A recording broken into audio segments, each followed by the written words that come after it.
Quanta história cabe em uma década? E quanta história ainda pode ser escrita? Há exatos 10 anos, a mineração Usiminas oferece minério de alta qualidade, sempre com segurança e respeito ao meio ambiente. Nosso produto, hoje, é enviado para algumas das maiores siderúrgicas do mundo. Mas nossas raízes seguem firmes, nos lembrando sempre de quem está próximo, ajudando na construção dessa história diariamente. Em 2019, alcançamos recorde anual de vendas, produção e exportação. E acreditamos que o futuro promete novas conquistas, como o fim do uso de barragens convencionais nas nossas atividades, já a partir de 2021. Muita coisa já foi feita, muito ainda está por vir. Vamos juntos construir o amanhã? Mineração Usiminas, mineração em dia com o futuro.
Nós estamos aqui e somos essenciais. Produzimos de forma responsável e segura insumos para todas as indústrias, do agronegócio à indústria química, para a construção civil e geração de energia. Estamos presentes em todos os setores da economia. Somos o início, somos matéria-prima. Estamos no DNA dos equipamentos médicos, respiradores, camas hospitalares, bisturis. Possibilitamos a comunicação na ponta dos dedos. Nossos produtos vão do conteúdo até as embalagens de medicamentos. Estamos até mesmo nas refeições de todos os dias. Nós somos a indústria que produz insumos para todas as indústrias. Podem contar com a mineração.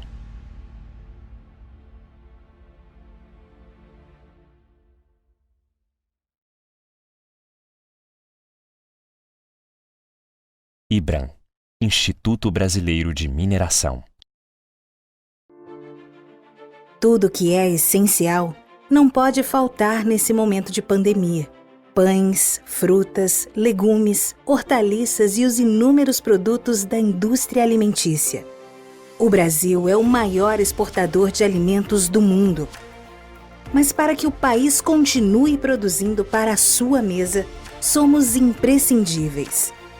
Seja para adubar, corrigir ou fertilizar o solo, estamos sempre presentes. O nitrogênio, o fósforo, o potássio e o calcário são minerais essenciais para o agronegócio. E se hoje não falta alimento durante a pandemia, é porque nós continuamos trabalhando junto aos demais setores. Nós somos a indústria que produz insumos para as outras indústrias. Podem contar com a mineração.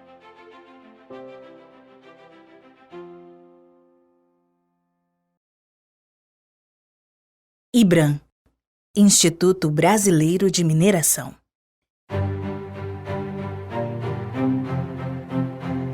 Vivemos num momento que o lugar mais importante de todos é na segurança da nossa casa. E cada pedacinho dela foi feito a partir dos agregados fornecidos pela mineração para a indústria da construção. E quando tudo isso passar, você poderá circular por estradas, viadutos, túneis, pontes e calçadas. tudo construído com areia, brita, cimento, aço. Também produzimos o calcário, sílica, alumínio e minério de ferro, que serão a base do cimento e do concreto de construção.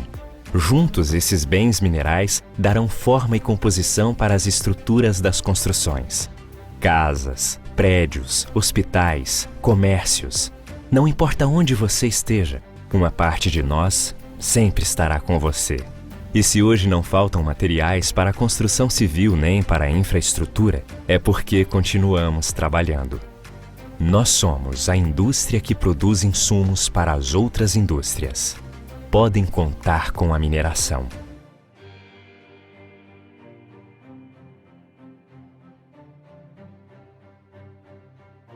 IBRAM, Instituto Brasileiro de Mineração.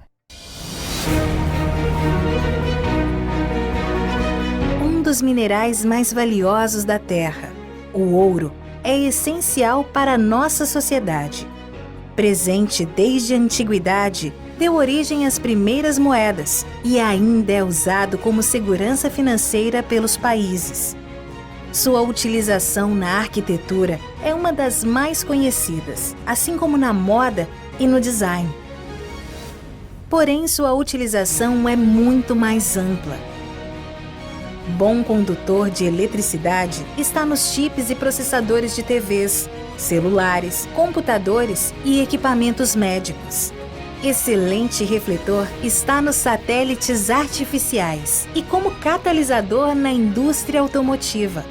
Sua capacidade precisa permite cirurgias vasculares e visualização no microscópio eletrônico de varredura. Se hoje não falta ouro para os equipamentos eletrônicos, nem para suas outras inúmeras finalidades, é porque continuamos trabalhando. O ouro, como os outros minerais, faz parte de uma indústria essencial. Nós somos a indústria que produz insumos para as outras indústrias. Podem contar com a mineração.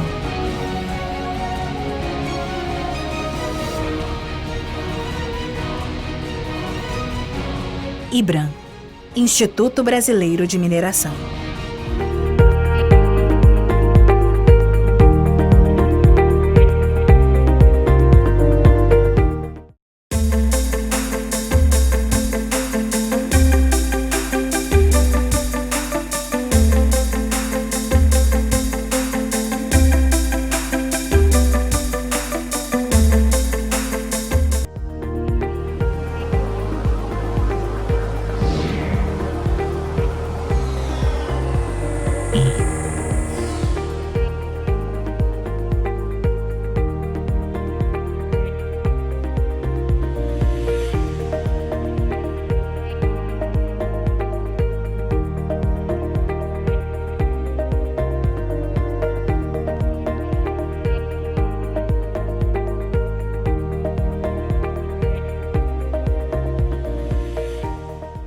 Quanta história cabe em uma década?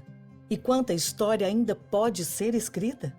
Há exatos 10 anos, a mineração Usiminas oferece minério de alta qualidade, sempre com segurança e respeito ao meio ambiente. Nosso produto, hoje, é enviado para algumas das maiores siderúrgicas do mundo. Mas nossas raízes seguem firmes, nos lembrando sempre de quem está próximo, ajudando na construção dessa história diariamente. Em 2019, alcançamos recorde anual de vendas, produção e exportação. E acreditamos que o futuro promete novas conquistas, como o fim do uso de barragens convencionais nas nossas atividades, já a partir de 2021. Muita coisa já foi feita, muito ainda está por vir. Vamos juntos construir o amanhã? Mineração Usiminas, mineração em dia com o futuro.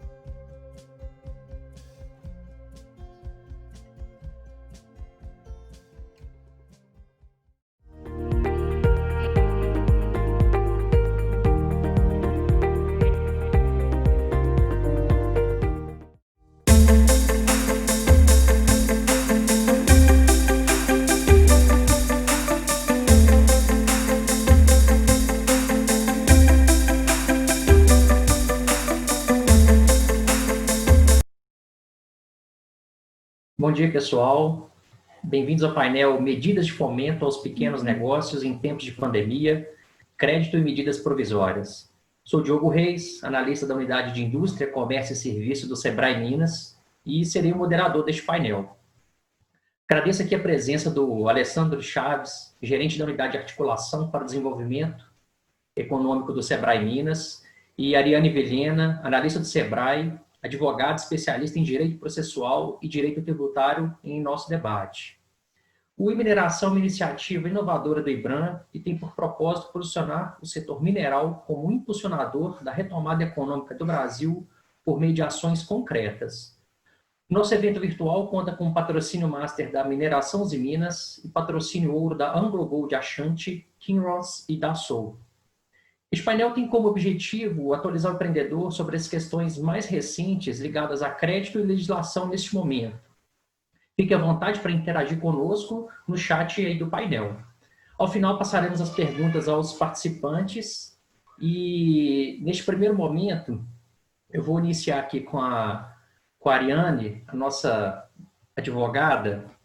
E, Ariane, a gente tem visto, desde março, abril, medidas de fomento, né, do governo para preservar emprego e renda, né, deixar a economia girar, né, continuar essa ciranda. O que aconteceu de lá para cá, né, de abril em diante, que o pequeno empresário deve ficar atento, né, como que ele acessa, como que na prática ele pode fazer com que essas medidas, né, sejam feitas pela empresa dele. Bom dia, Diogo. Bom dia, pessoal. Bom dia, Alessandro. Primeiramente, agradecer o convite, falar da importância de a gente trazer essa temática, que é como utilizar das medidas legais e econômicas para auxiliar a retomada da economia. Então, a gente tem um segmento aqui extremamente importante, extremamente influenciador nessa retomada do território, na parte econômica, e que ela está desmembrada em vários territórios de Minas Gerais. Então, a temática é extremamente necessária, ela é importante para o momento, e a minha proposta hoje é trazer com vocês um pouquinho desse histórico e o porquê dessas medidas, e como essas medidas afetam diretamente os empreendimentos.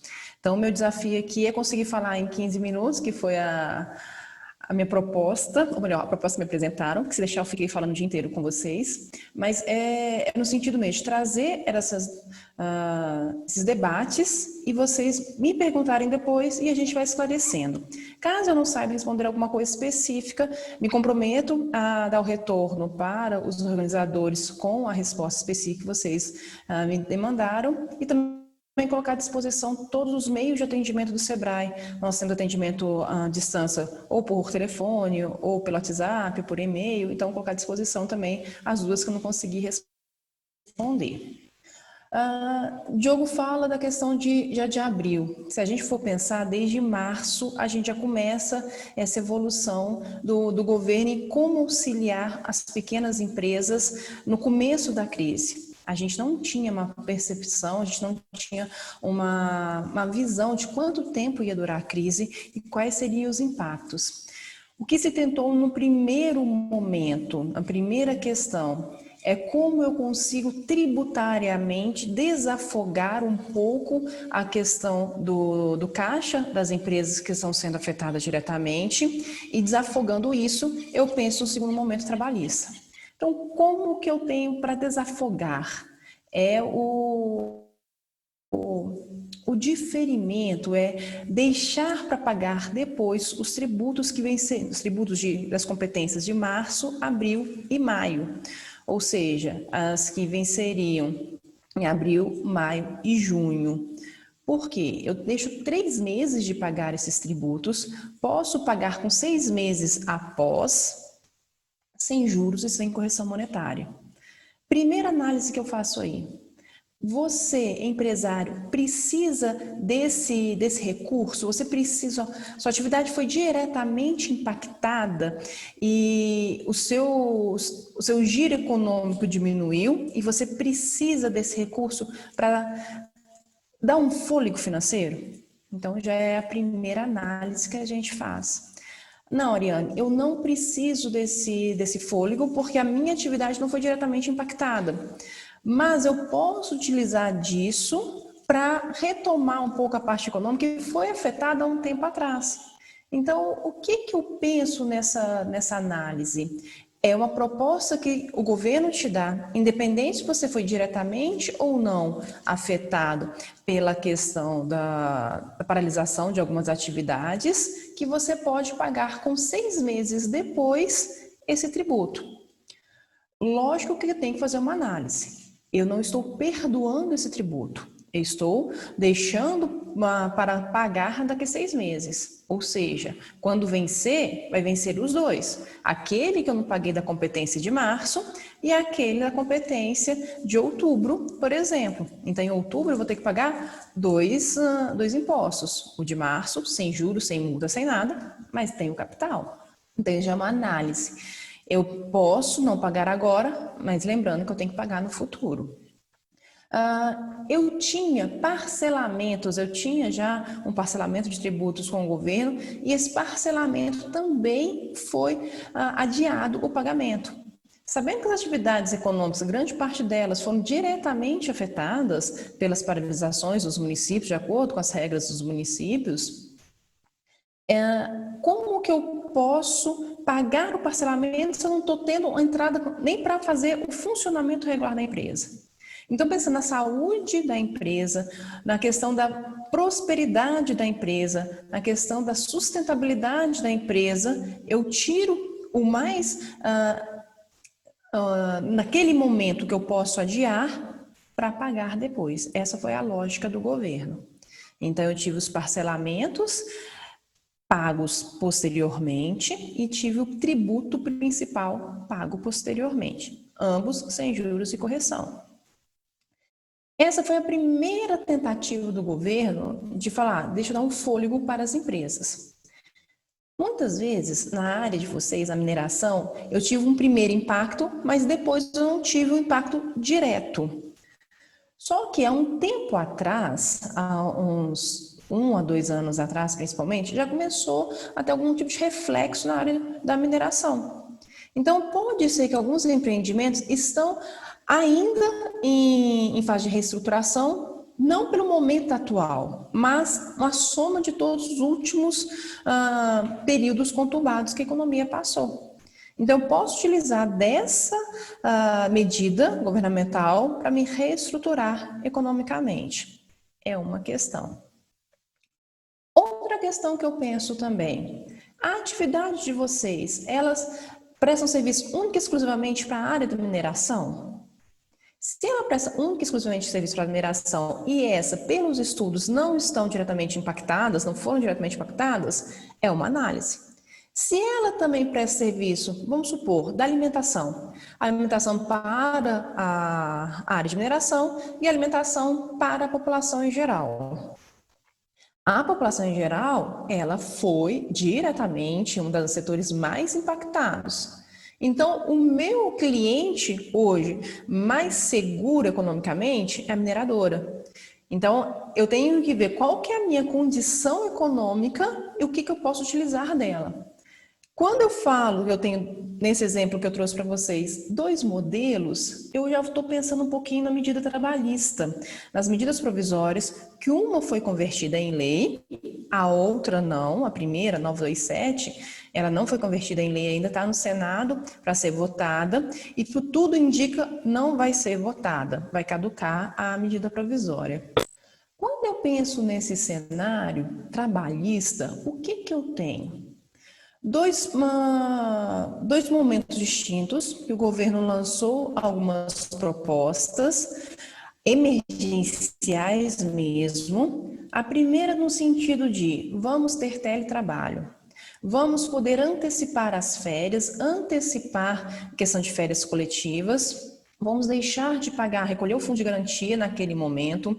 Alguns processos administrativos de segurança do trabalho, eles podem ser também postergados, eles podem ser adiados. Então, foi um conjunto de medidas para facilitar, desburocratizar naquele primeiro momento a questão trabalhista. Teve muita polêmica, algumas questões foram revogadas até no andar da questão da medida provisória, só que ela tem um grande impacto para a empresa, principalmente no teletrabalho. Hoje a gente percebe que virou uma realidade a possibilidade de eu trabalhar remotamente. Ou lá fala do teletrabalho, trabalho remoto. Tem umas pequenas diferenças jurídicas, mas não tem um impacto direto para o empregado, digamos assim. Quando eu penso nessa possibilidade, eu penso em estudar qual que é o meu melhor modelo de trabalhar durante a pandemia. Isso foi muito bom. Mesmo caducando a medida provisória, mesmo deixando de valer para frente, ela provavelmente não vai perder a eficácia dela nos 120 dias que ela estiver em vigor. Por quê? Questão de uma estabilidade, uma questão de uma segurança para o empresário, para as empresas, para o empregado. Então, mesmo que ela não valha depois de 120 dias, o que se fez nesse período provavelmente não vai mudar, não vai perder a eficácia. Só que não era suficiente o teletrabalho, o trabalho remoto, a questão das férias coletivas, antecipar feriados, por exemplo. Que mais que antecipasse os feriados não religiosos, por mais que eu antecipasse as férias, 10 férias coletivas, pensando que isso aconteceu em 22 de março, já passou todas as medidas que eu poderia fazer. Eu precisava de uma medida mais sólida e que se sustentasse mais a longo prazo, a médio a longo prazo, para dar uma segurança, porque eu não tinha um cenário desenhado em relação à pandemia. Então, eu tenho a questão da suspensão e da redução da jornada de trabalho do empregado. Vou voltar naquele exemplo que eu falei com vocês da questão do restaurante. Vamos supor que esse modelo de negócio, eu tenho dois públicos. Um público que não foi paralisado e um público que não consome mais aquele meu serviço. Eu posso reduzir a jornada de trabalho dos meus empregados, mantendo o salário hora deles integral. Eu posso reduzir em 50%, em 25%, em 70%. O governo, ele complementa a outra parte, limitado às condições do seguro-desemprego, garantindo que o trabalhador não vai ser prejudicado quando ele for, e se ele for pedir o seguro-desemprego lá na frente. Então, não tem nenhum tipo de perda para o trabalhador.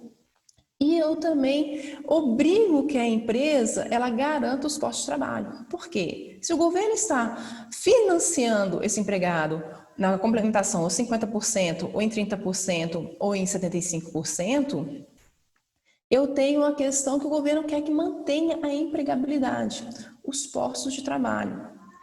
Ariane, mas a minha atividade, alguns funcionários não tem como ter uma redução, porque mesmo reduzindo, eu não tenho atividade para ele. Então, suspensão do contrato de trabalho. O que a gente tem de novo? Que essa suspensão ou redução da jornada, que antigamente era limitada a 90 dias, sendo que a suspensão era limitada a 60 dias, ela passou para 120 dias. Então, se eu já tinha colocado o meu empregado com suspensão de contrato de trabalho, eu posso colocar até mais 60 dias o prazo dele. Por que disso? Para não haver demissão. A suspensão do contrato de trabalho, quem paga 100% da remuneração do empregado é o governo, também limitado ao teto do seguro-desemprego. Então, nisso eu garanto de novo, desonerar hoje o maior encargo da empresa, que é a folha de pagamento. Que o tributo eu já desonerei lá no começo da pandemia. Eu preciso onerar o segundo maior impacto, que é a questão da folha de pagamento. E mesmo assim, garantir os postos de trabalho. Porque quando eu penso no aspecto psicológico e econômico do desemprego, é muito grande, para os dois lados. Demitir um funcionário, fazer a rescisão contratual dele é muito caro, é muito oneroso para a empresa. E nesse momento a empresa não tem esse capital. Além disso, quando eu demito o funcionário, eu tiro ele do mercado de trabalho, eu estou gerando um dano econômico para o território, porque ele vai deixar de consumir, ele vai deixar de fazer circular dinheiro no território. Isso, o dano é para todo o território, porque se ele deixa de consumir, outras empresas deixam de vender, acaba tendo mais demissão. Menos consumo, menos tributo, menos o gestor público municipal, estadual ou federal tem como sustentar as políticas públicas do território. Então, a necessidade é da manutenção. Então, como que eu posso utilizar dessa lei, desse benefício para que a empresa ela desonere a sua folha, ela divida com o governo um pouco desse encargo no caso de redução da jornada, ou ela transfira para o governo no caso de suspensão, até eu ter fôlego financeiro, até eu voltar às minhas atividades e poder continuar depois exercendo nesse novo modelo de negócio que está sendo desenhado, ou nesse novo modelo de atendimento que a empresa está se estruturando, aí ela chama novamente esse empregado para trabalhar.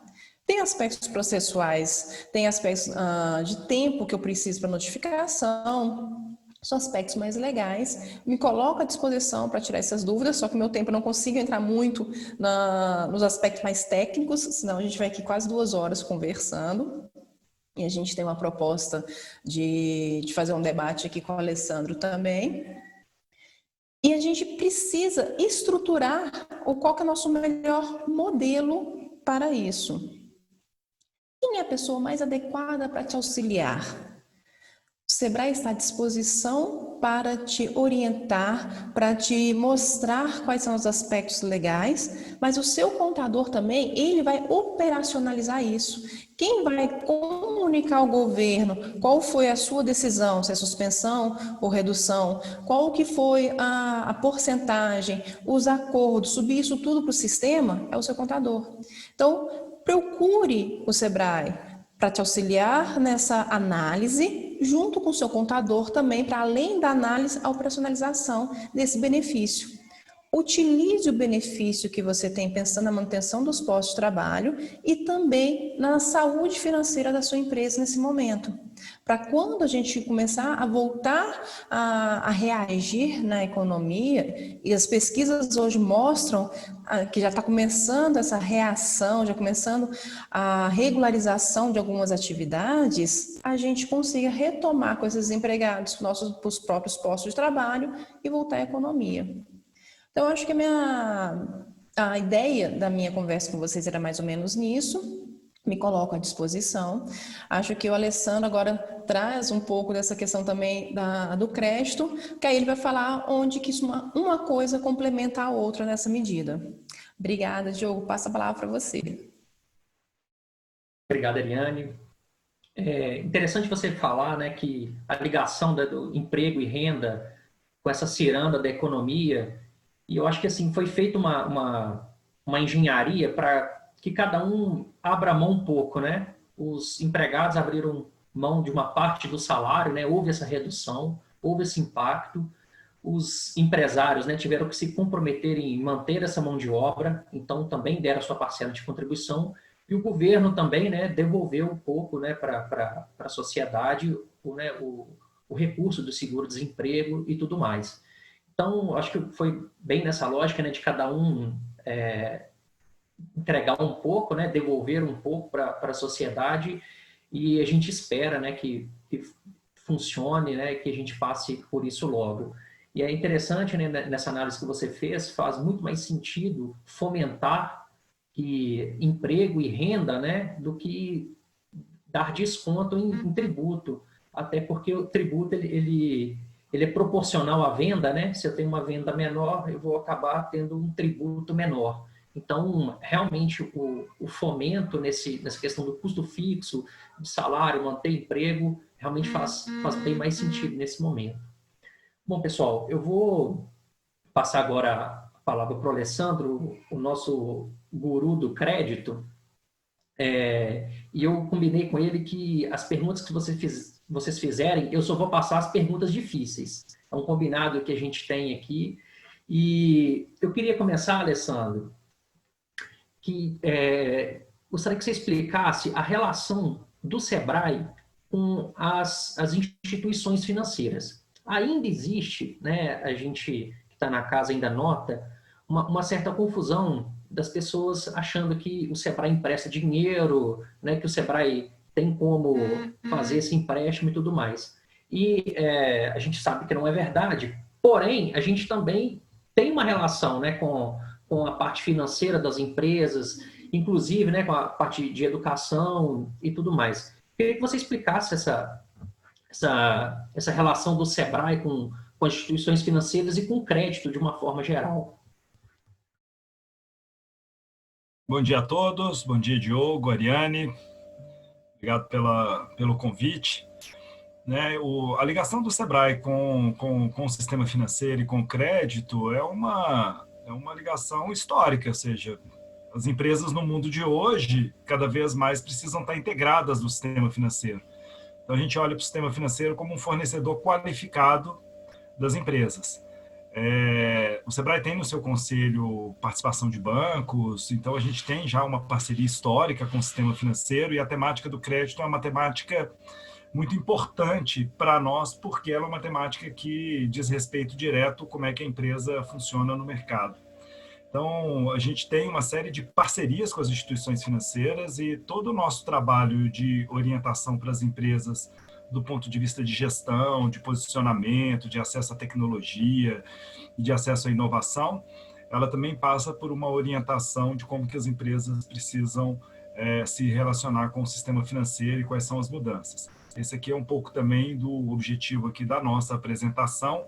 Então, assim, o Sebrae não empresta dinheiro, mas a gente ajuda as empresas a se prepararem para buscar o dinheiro. E se elas conseguirem o dinheiro, a gente ajuda as empresas a terem uma melhor gestão, porque crédito é muito bom até ter, depois que a gente tem, ele vira dívida, né? E a dívida precisa ser paga.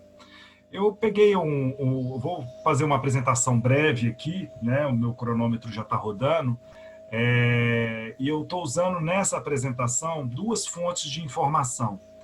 Uma delas é o portal do Ministério da Economia, né? Que é gov.br/vamosvencer, que tem todas as medidas que o governo fez para o setor produtivo. Então, todas as medidas provisórias que a Ariane citou e comentou, elas estão presentes nesse portal. Eu vou lançar mão de algumas informações que estão nesse portal para orientar a nossa conversa, e vou usar também a pesquisa que o Sebrae tem realizado desde o mês de março sobre o impacto do coronavírus nos pequenos negócios.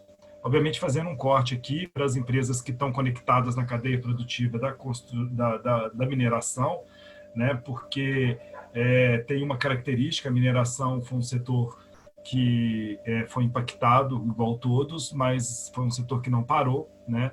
Do ponto de vista do mercado internacional, a mineração continua acelerada. Então, como o vídeo de abertura aí da Uzi Minas mostra esse crescimento no ano de 2019, ele continua no ano de 2020. Então, a gente está falando num momento de crise de um setor que, de alguma forma, está nesse contexto, mas que está aquecido. Eu vou passar para a minha apresentação aqui. É uma apresentação muito, muito breve, mas ela tem um objetivo de ilustrar. Vamos ver se ela está aparecendo para você aí, Diogo, a apresentação? Sim. Tá bom. Eu estou aqui em Nova Lima, né? O Diogo está em Sete Lagoas, a Ariane está em Pouso Alegre. E, de fato, assim, eu quis colocar que eu estou em Nova Lima porque esse é um evento nacional, né? Nova Lima é uma cidade mineradora, e eu moro por aqui, uma cidade bem próxima de Belo Horizonte. A nossa ideia aqui de falar do crédito, eu estou usando essa pesquisa do Sebrae, ela foi divulgada ontem, né? A 5ª edição. A FGV é a nossa empresa contratada para realizar essa pesquisa. Eu não vou passar a pesquisa toda, eu peguei alguns slides que têm a ver com a nossa temática do crédito, né?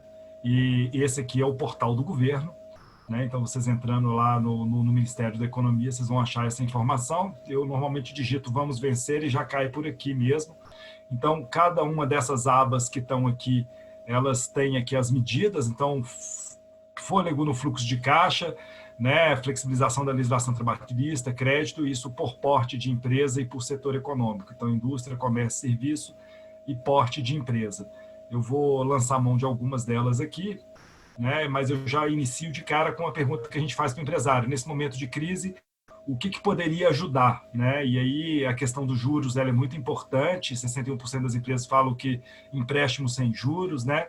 E vamos lembrar que a gente já vinha numa decrescente da taxa de juros básica da economia. Com a pandemia, o governo federal acelerou. Então, hoje a gente tem a menor taxa de juros básicas da história do Brasil, né? É algo realmente muito importante para esse momento que as empresas precisam de recurso, mas a gente sabe que só a taxa de juros não é suficiente, então tem demanda aqui para aumento de linha de crédito, redução de impostos e assim por diante. Isso é uma declaração do empresário do que ele vê que o governo poderia ajudar, né? De fato, crédito é sempre algo que é limitado, então, assim, infelizmente, o que tem disponível muitas vezes não chega para todo mundo, e aí nós vamos falar das principais fontes de restrição de crédito, né? Tem um dado importante aqui nessa pesquisa, não nessa agora de julho, do final de junho, mas na de maio, que aparece que é como que as empresas se relacionam com outras empresas, se compra ou vende de grande empresa.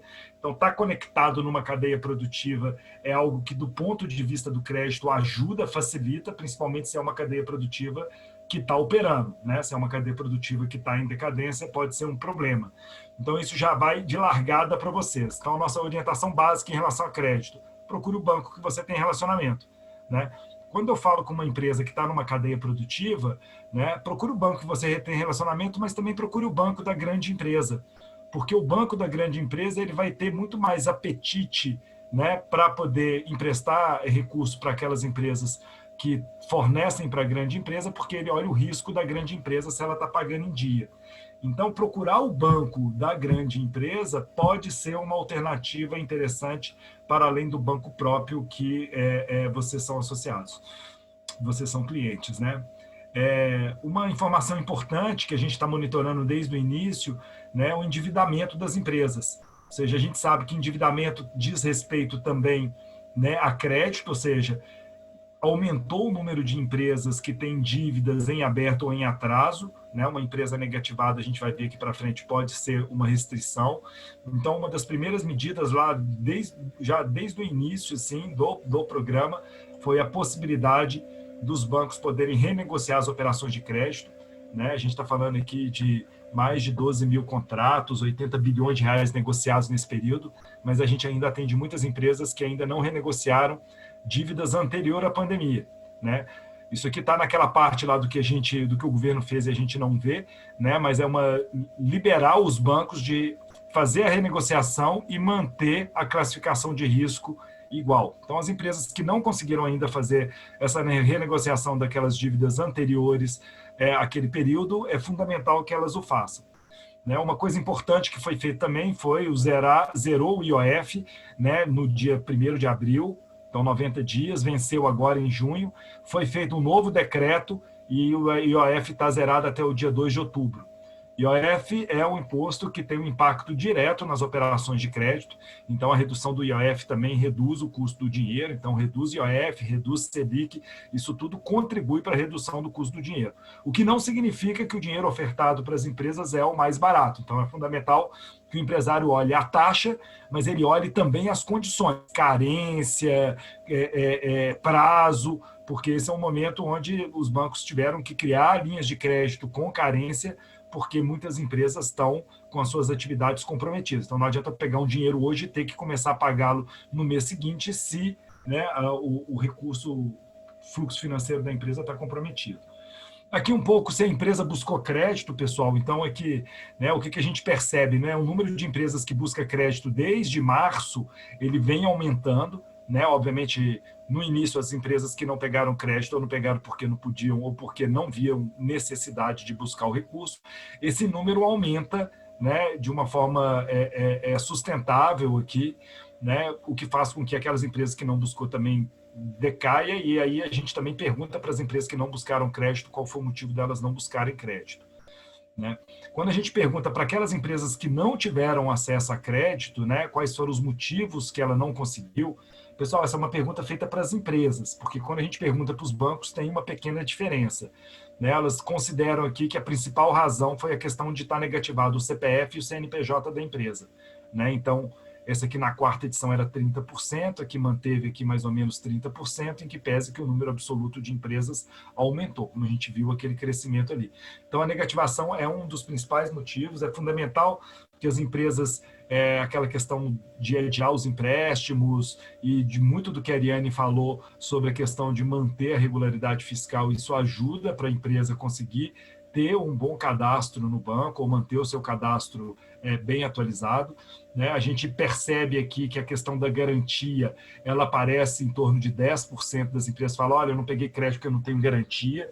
Talvez a grande inovação que aconteceu aí nesses últimos meses e é uma tendência de perdurar é a questão do governo colocar recurso nos fundos de aval, que é um mecanismo que ajuda as empresas a acessar crédito. Não é um mecanismo que determina o acesso ao crédito, mas ele ajuda, porque uma etapa da operação de crédito é a questão das garantias, e esse é um momento complicado para que as empresas possam oferecer garantia numa operação de crédito. Então, a linha emergencial de folha de pagamento foi prorrogada, é uma linha que ela tem os seus limites, e o principal limite dela é que o dinheiro está indo direto na conta do empresário. Essa é a única linha de crédito que o governo está colocando dinheiro direto, né? Porque quando ele coloca dinheiro no fundo de garantia, ele está garantindo a operação do empresário, mas o recurso é do banco. No caso aqui é recurso direto dos bancos, né? Direto do governo, 85% é recurso do governo e 15% é recurso do banco.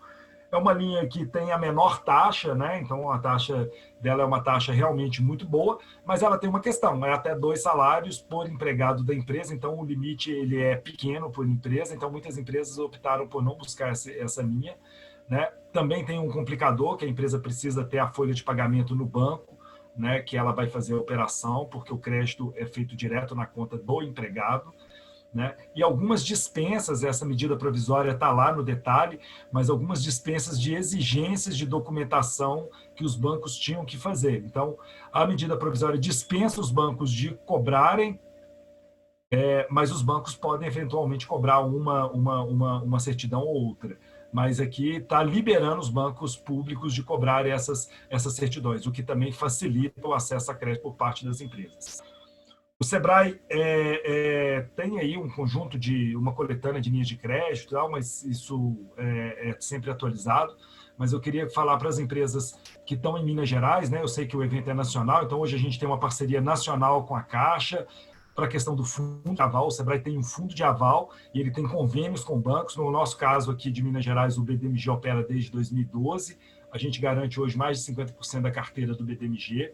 Hoje não, né? Até semana passada, porque com a entrada do Pronamp, onde o garantidor é o FGO, então talvez esse número mude. O Sicoob entrou em operação essa semana com o fundo de aval no Brasil inteiro. Então, se no seu estado tem uma cooperativa do Sicoob, ela deve estar entrando e lançando linhas de crédito com a garantia do fundo de aval do Sebrae. Esse é um fundo de aval que, por meio da medida provisória de abril, a gente aportou mais recursos nele, então o Sebrae consegue garantir com o nosso fundo de aval até 10 bilhões de reais em operações. Né? Aqui, o Sebrae não fez o que foi feito no Pronamp de exigir que o banco pré-fixe a taxa, então cada banco desse define a sua taxa, o importante é que o empresário compare a taxa que os bancos estão utilizando. Né? Aqui um exemplo dessa linha da Caixa com o fundo de aval do Sebrae. Então, para a empresa de pequeno porte, pode ter até 12 meses de carências e 36 meses para pagar. Né? É importante aqui o prazo, né? Mas quando a gente olha a taxa mensal, não é a taxa mais barata, então é fundamental que o empresário avalie. Nessa linha de crédito da Caixa, se o empresário quiser dar uma garantia real, que faria com que a taxa reduzisse aqui, muitas vezes, ele não pode, essa linha está exclusiva para o uso do fundo de aval, então ele pode acessar outras linhas no banco. Então, não necessariamente porque tem um fundo de aval, né, é a linha mais barata, mas é importante o empresário avaliar as condições, carência e prazo de pagamento. E finalizando aqui o meu PowerPoint, eu quero finalizar com o Pronamp. Eu não coloquei muita informação do Pronamp, isso aqui é o que está no site, né? Porque o Pronamp esgotou os seus recursos aí. Se não esgotou, vai esgotar nos próximos dias, né? Então, o Banco do Brasil começou a operar no dia 1º, no dia 9 ele já tinha emprestado 5 bilhões, a Caixa começou no dia 23, no dia 10 ela já tinha emprestado 5 bilhões, né? O Itaú começou a emprestar no dia 10 de manhã, no dia 10 à noite ele já tinha aplicado mais de 70% do recurso. O Sicoob começou a operar na segunda-feira e ontem, terça-feira, na terça-feira à tarde já tinha acabado o recurso. Então, o fato é que o Pronamp ele é um volume de recurso de 15 bi do Tesouro para o fundo de aval. Isso aqui vai conseguir garantir até 20 bilhões de operações, né? O fato aqui que no Pronamp as empresas receberam um comunicado da Receita, então se a sua empresa recebeu esse comunicado e você tentou buscar o seu banco de relacionamento e não conseguiu, é importante que você fique com esse comunicado da Receita, porque essa é uma linha que pode ter novos aportes. Então ontem foi anunciado um aporte de 6 bi, o que também a gente percebe que não é suficiente para o tamanho da demanda. Para vocês terem uma ideia, a nossa expectativa é que 400 mil empresas recebam recursos nessa linha do Pronamp, né? Mas o número de empresas que recebeu o comunicado foram 4 milhões. Né? Então, não necessariamente porque a empresa recebeu o comunicado, Diogo, ela consegue acessar o crédito. O comunicado fala que ela é regular do ponto de vista fiscal. E aí a parte de análise de crédito ela é feita para o banco.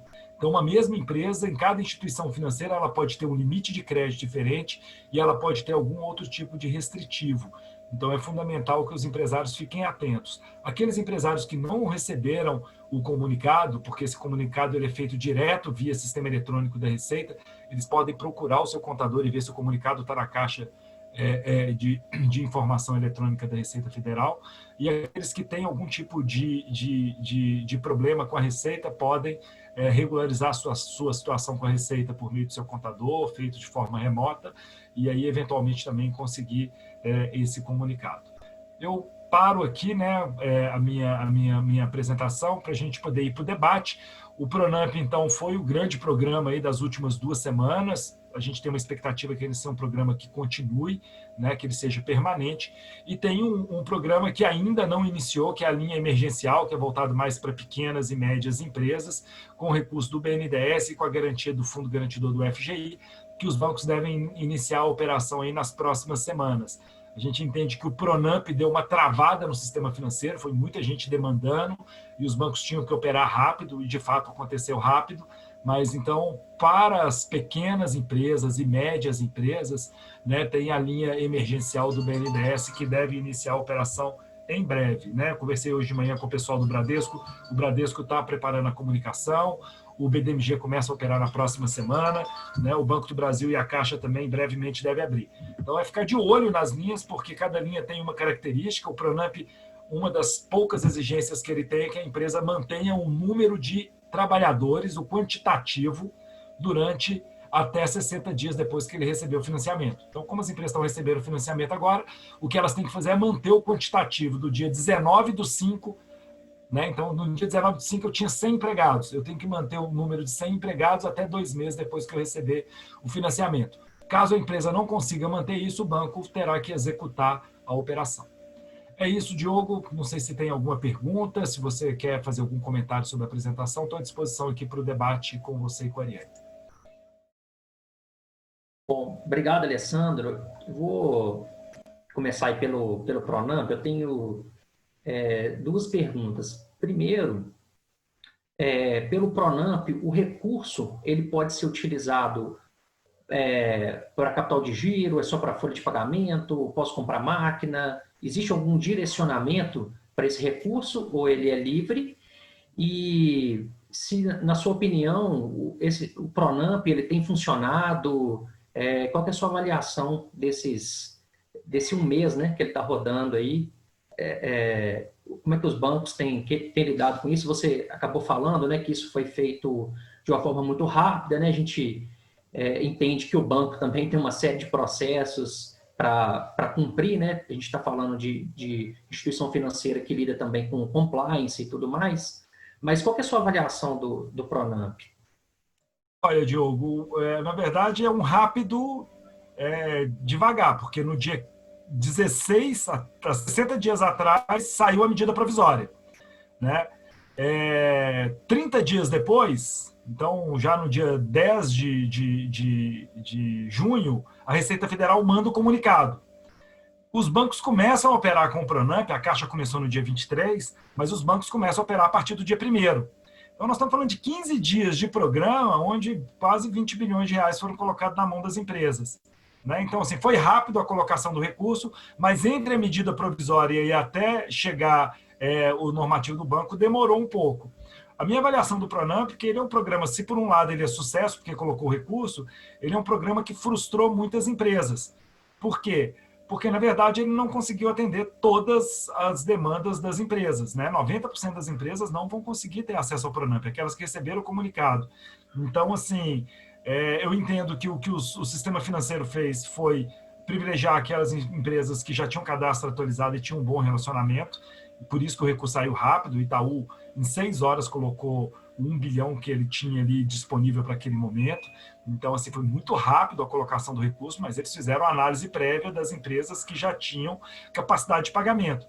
Então, ele, olhando nessa perspectiva, ele deu certo. Olhando na perspectiva das empresas que estão tendo dificuldade por conta da pandemia, ele é um programa que não chegou a muitas empresas. Né? E eu entendo que o setor da mineração, as empresas que estão atuando no setor da mineração, que uma parte delas conseguiu o recurso do Pronamp, porque são empresas que estão em operação, estão com cadastro atualizado. Eu acho que vale a pena, Alessandro, a gente resgatar um pouquinho essa história do o que é o fundo de aval, né? Ficou muito divulgado na mídia, principalmente o Sebrae, quando fez essa parceria com a Caixa, né? Poxa, uma parceria Caixa Econômica e Sebrae. A gente falou que o Sebrae não empresta dinheiro, mas tem parceria com a Caixa. O que é esse fundo de aval e como é que operacionaliza isso? Alô, como é Diogo, câmbio. Acho que você não está me ouvindo, né? Alô? Agora está me ouvindo? Agora sim. Tá. Então, eu vou explicar o fundo de aval. Né? Então, o fundo de aval é um mecanismo que já existe no mercado há mais de 25 anos. Normalmente é um mecanismo que é acelerado em momentos de crise. Então, em 2001 foi acelerado, 2008 também. Né? Então, o fundo de aval é um fundo, um recurso que garante uma parte das operações de crédito das empresas. Né? Então, o Sebrae tem um fundo de aval há 25 anos, o FAMP, né? Mas que opera com alguns bancos. Eu mostrei os bancos que a gente está operando aqui mais diretamente. Eu sei que tem convênio em outros estados com outras instituições financeiras. Né? Mas aí o que tem de inovador é o seguinte: o Pronamp, o que está por trás dele é o FGO, é o Fundo Garantidor de Operações, administrado pelo Banco do Brasil, onde todas as instituições financeiras poderiam fazer convênio. Né? E ele está garantindo até 100% da operação. O que não significa que o empresário não tenha que dar um aval complementar. Então, normalmente, ele entra o fundo de aval mais o aval do empresário. Então, ele ajuda, né, por um lado, mas, por outro lado, ele não garante o acesso, porque se a empresa não tiver capacidade de pagamento, não tiver cadastro na empresa, não conseguir estabelecer limite de crédito, né, o fundo garantidor ele não consegue abarcar essas condições que o sistema financeiro exige para poder fazer um financiamento. Então, a nossa pesquisa mostra que 77% das empresas não sabem o que é um fundo de aval, o que também está tudo certo, porque se ela nunca precisou, ele não precisaria saber mesmo. Mas, de fato, a grande inovação no sistema financeiro aí nos últimos 2 meses foi, né, o governo colocar recurso nos fundos de aval. Bacana. Diogo. Eu tenho 2 perguntas aqui. Alô? Sim. Alô? Todos me ouvem? Me ouve, Ariane? Está me ouvindo? Diogo. Tá. Isso. Também Bom, tô te eu tenho perguntas aqui no chat. A primeira, eu acho que eu vou responder aqui. A segunda eu vou passar para o Alessandro e eu tenho mais uma pergunta para a Ariane aqui. A primeira se o Sebrae possui linhas de capacitação para pequenos negócios em territórios com mineração. Bom, pessoal, o Sebrae ele atende os 853 municípios, aí falando por Minas, né? Isso é dividido em 55 escritórios regionais. Então, atendemos todos os municípios, inclusive os mineradores.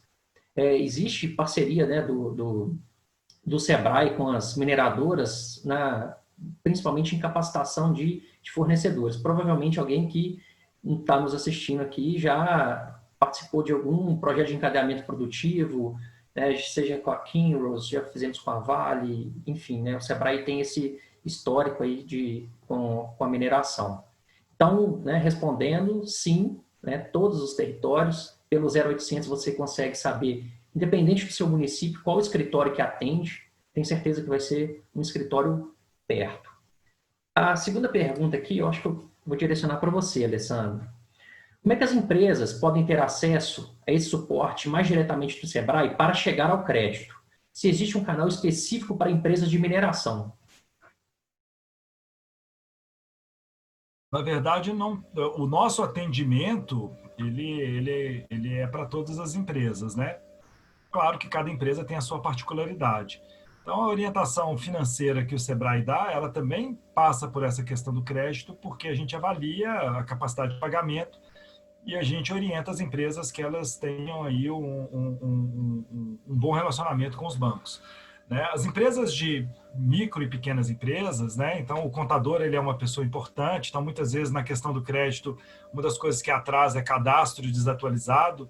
Então a nossa orientação para as empresas, principalmente nesse momento, é que elas procurem ver no seu banco quais são os limites de crédito que ela tem e caso ela não consiga o crédito, que essas empresas elas avaliem qual foi o motivo da negativa do banco, porque muitas vezes o motivo de uma negativa, a empresa pode fazer alguma ação que reduza esse restritivo.